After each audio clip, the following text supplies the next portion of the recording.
Welcome back to The Explainer. Today, we're tearing down the illusion that polity and governance are just abstract concepts debated by folks in suits or buried in thick legal textbooks. The truth is, modern statecraft dictates everything.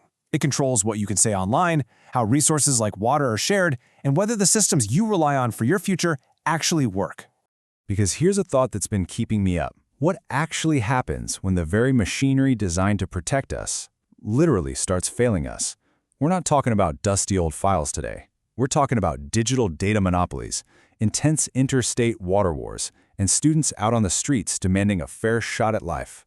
To unpack all of this, we've got a packed agenda. We're hitting four main areas: the battle for information, the very real frictions in federalism, a massive crisis of public trust, and finally, a potential AI governance solution.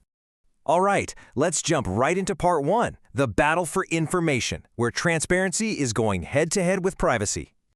Think of this as a heavyweight legal match. In one corner, you've got the Right to Information Act from 2005, our ultimate transparency tool that lets citizens access government records.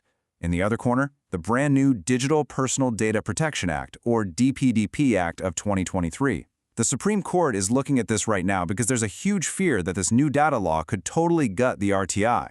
Basically, the DPDP Act might allow authorities to issue an en bloc embargo, a blanket refusal to release information just by slapping a personal data label on it. And this is exactly what Supreme Court Justice Joy Mallya Bagchi is zeroing in on.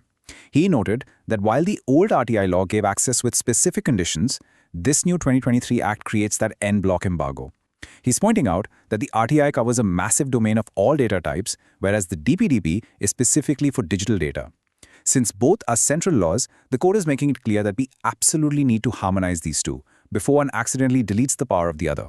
But guys, this battle for information isn't just happening in the courts. It's literally playing out right now on the phone in your hand. Under this new DPDP Act, investigative journalists might actually have to ask the public figure they're investigating for permission to publish their findings. That's a massive hurdle. And over in the corporate world, Meta has been busy taking down political protest reels on Instagram right after meetings with the union government. Boom. Posts from the Indian Youth Congress, AAP, and the news portal Scroll just blocked. The flow of information is tightening up everywhere. Which brings us to part two, frictions in federalism. We're looking at the clash over resources and cultural symbols. When it comes to polity, water isn't just water, it's absolute agricultural survival.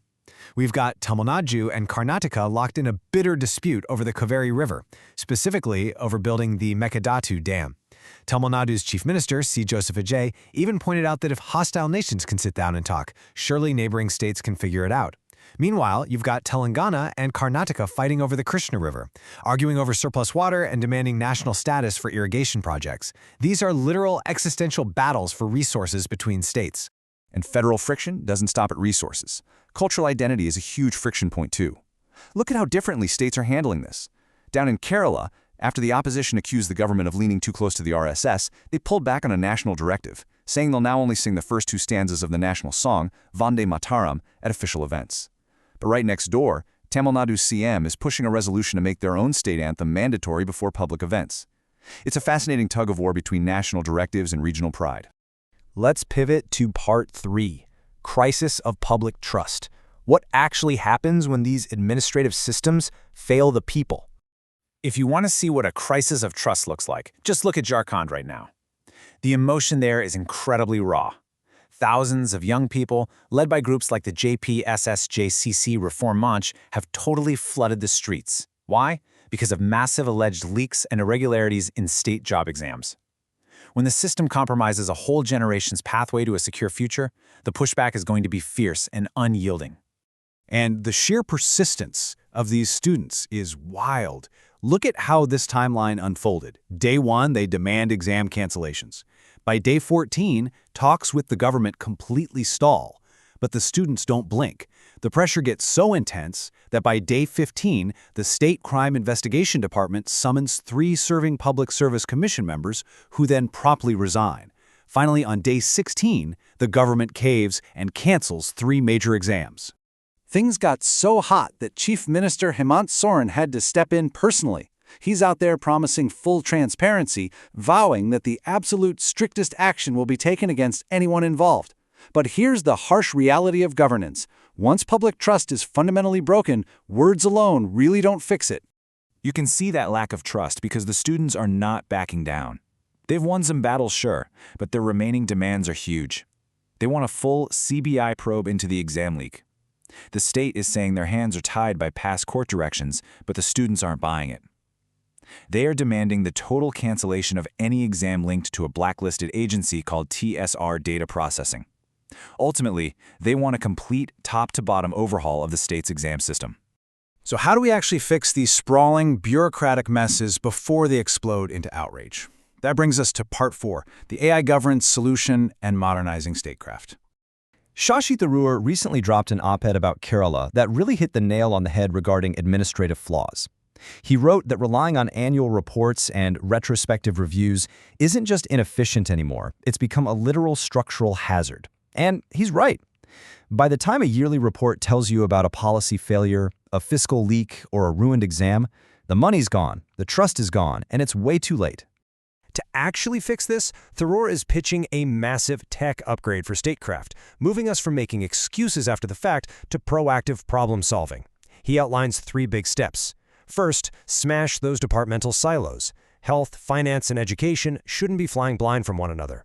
Second, bring in real-time data analytics and live database reconciliation. And third, and this is absolutely crucial, set up rock-solid legal and algorithmic guardrails so the tech serves the public without overstepping. The potential here is a total game changer. An AI-driven government could instantly spot if someone is duplicating claims in a welfare scheme. It would flag execution delays and leaks the exact second they happen, not a year later. You get a live look at Treasury cash flows. Plus, as long as all that data stays the sovereign property of the state, managed strictly under data protection laws, we can drag our administrative systems into the 21st century without sacrificing our democratic balance. So, from high-stakes privacy battles in the Supreme Court, to water wars, to students fighting for their futures on the streets, polity and governance are happening right now, all around us. A massive technological overhaul is definitely promising, but it's also a tightrope walk. I want to leave you with this. Are we really ready to hand over statecraft to algorithms? Will AI finally fix the flaws in our democracy, or in our rush for efficiency, are we just about to invent completely new ones? Thanks for hanging out for this explainer. Keep questioning the systems you live in, and I'll catch you next time.